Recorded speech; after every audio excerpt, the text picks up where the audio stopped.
Hey everybody, my name is Maria, but y'all can call me Mari because this is Not Ones with Hot Like Mari. And yes, you heard that right, Not Ones. I was inspired by the show Hot Ones to showcase small business owners, entrepreneurs, and creatives in and around Toronto and the Greater Toronto area, all while eating hot ass chicken wings. And if you guessed it, yes, these chicken wings are marinated in my homemade pepper sauces. On today's special episode, if you couldn't already tell, there's only one set of wings.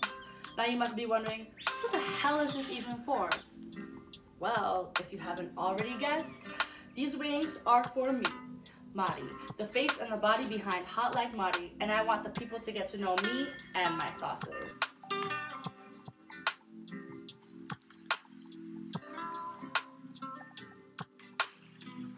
My passion.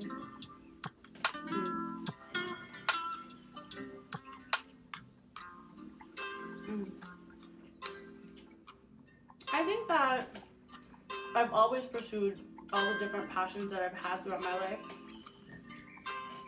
Like, I've lived through so many different eras of myself, whether that was through poetry, through spoken word,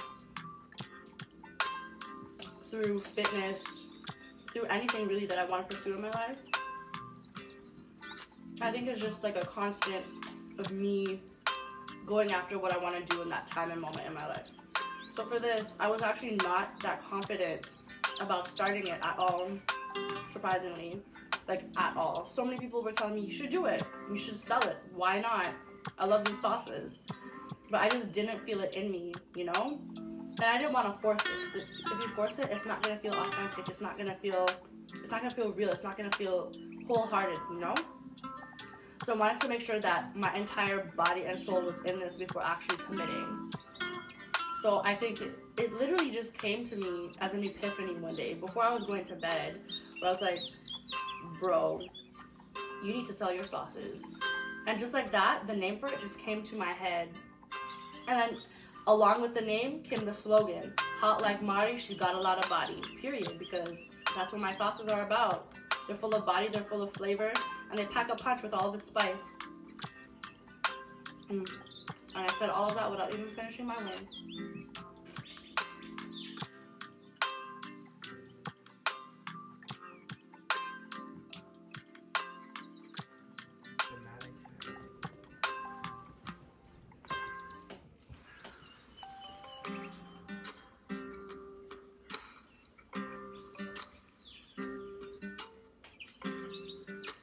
I need more.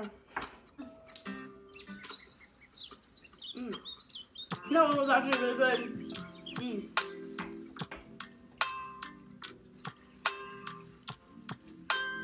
How do I, as a business owner, entrepreneur, creative, sustain and maintain my craft? It's kind of a tough one, because as I was saying earlier, I've gone through so many phases in my life where I've been so passionate about one thing. Like, for example, I'm going to talk about my poetry and spoken word. I'd be performing here and there, writing pieces weekly, daily even, drafting pieces. And that was because I was going through so much. So many things were just going through my head and needing an outlet. And that was that for me at the time, was writing. So I guess it was just my life experiences and how I coped, how I navigated through all of that, how I found myself through all of that, lost myself through all of that. That's what really maintained my craft at the time. And I feel like that can be applied to everything else that I've done with my life, whether it's performing, putting together a book, working with other folks in the community, fitness even, like being the best version of myself, the healthiest version, the strongest, physically strongest version of myself. I feel like knowing that just makes me want to continue, keep building myself to be the better me, keep building myself to be a stronger me, a healthier me.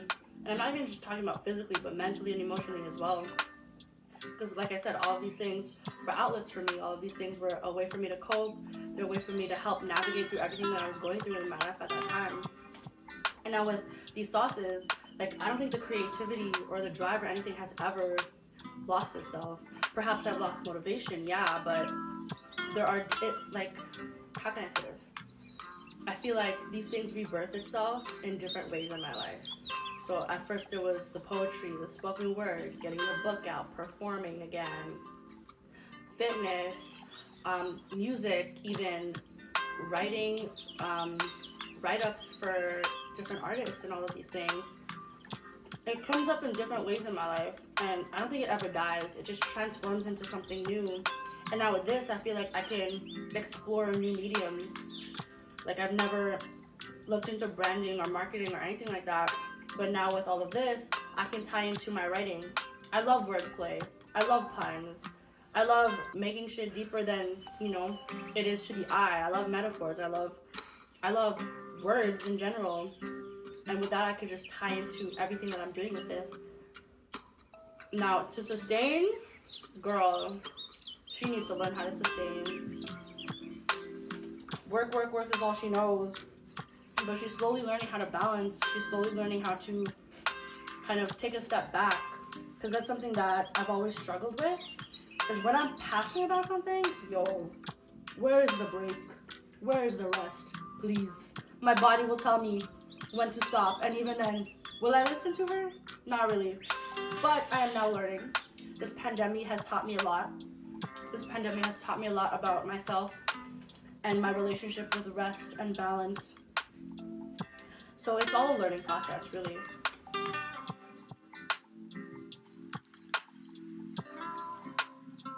So y'all must be wondering, what the heck is going on? We got new jars on the table, business cards on the table, another wing on the table, no watch on my wrist. Well, your girl lost the footage, but that is okay because we are finding a way to still move forward, because at the end of the day, we move. So now, on to the final question.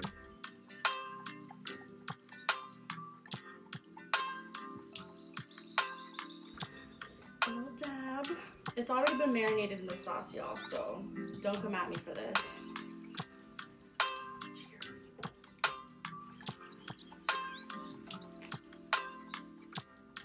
Now, why is this wing so big? I think that what differentiates me from others in my industry is my grit. It's just shedding everywhere. But yeah, back to what I was saying. I think my grit is what differentiates me from others in the industry. There are so many times in this past year alone where I was knocked down, I had to stay down, I had to recover, I had to think about what the heck I was gonna do with my life next, but I never gave up. I never gave up. And even in the down periods, I was taking the time to reassess myself, reassess my plans moving forward, reassess what I really wanted in this life. And when I finally had the idea, I finally had the confidence to pursue Hot Like Marty and to actually get it off the ground, as opposed to just keeping it as an idea in the back of my mind. And that's when I was like, we're in this for the long run. We're here for a good time, and we're here for a long time. And this wind just keeps on shedding. I think that the fact that this brand is also a part of me, which is what also differentiates me from others in the industry, and what also makes me and my passion, this passion, hot. Because nobody does something better than you. Nobody does something like you. And yeah, there may be other pepper sauces, hot sauces in the market, but I am Maria, I am Madi, and nobody can take that away from me. Nobody can say my name better than I can. Nobody can be my name better than I can. Nobody is the body, nobody is the face other than my own. And the fact that I am personalizing this brand to be representative of who I am as a person, that already sets me apart from everybody else in this industry. Period. Period. And, oh my god. I'm gonna do this. Just a little bit more. Why not?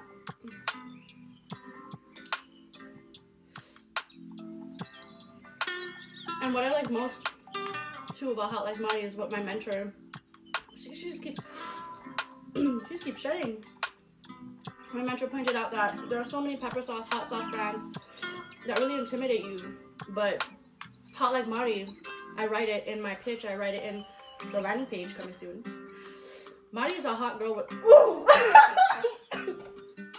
Oh! No, that was actually really y'all, that really kicked me in the back of my throat, but as I was saying, Mari is a hot girl with warm welcomes, and she invites you to ease into your spicy side. Other brands usually scare you or intimidate you or like challenge you, but Mari, me, I invite you. It's a challenge, it's a fun time, it's good tasting sauce. What more could you ask for real? Another final question. Honestly, y'all, it's okay to not know what the frick you want to do with your life. It's okay to take a break sometimes. More times. It's okay to take a step back. Yo, it's just really burning my tongue right now. It's okay to take a step back to, like I was saying, reassess how you're approaching your life moving forward. Your likes, your dislikes, your hobbies, they change throughout time. They change as you grow. Your interests change as you grow as a person. It's a matter of what you want to do with that, how you want to approach that, how you want to take action on the things that are now new in your life. So honestly, take that time for yourself. Take that time to figure shit out for yourself, because that's what I did with Hot Like Mari. That's what I did for my life all of 2020 and 2021, and here we are. You really never know where you can end up. Truly. What counts is what you do with the now and how you plan ahead. And even if you do plan ahead, make sure that your thing is flexible, because life always gets in the way some way, somehow. You have to learn how to readjust. You have to learn how to recalculate. So yeah, that's why I would let the people know. It's taking time to figure you out first. That is season 1. The introduction of my Not One series. Now my goal with this is to highlight and prioritize BIPOC entrepreneurs, business owners, creatives in the greater Toronto area. And I want to use my platform, I want to use my sauces to share everybody's story, because everybody has a spicy story. Oh my days. So be on the lookout for season 2, because season 2 is coming very, very soon. Okay, maybe soon, because we're just wrapping up season 1, but soon. Thanks, y'all. Don't forget to like, comment, subscribe, and share with your peoples. And don't forget to buy the sauce, because by the time this video's up, you already know Hot Like Mari is launched. She has launched. Period.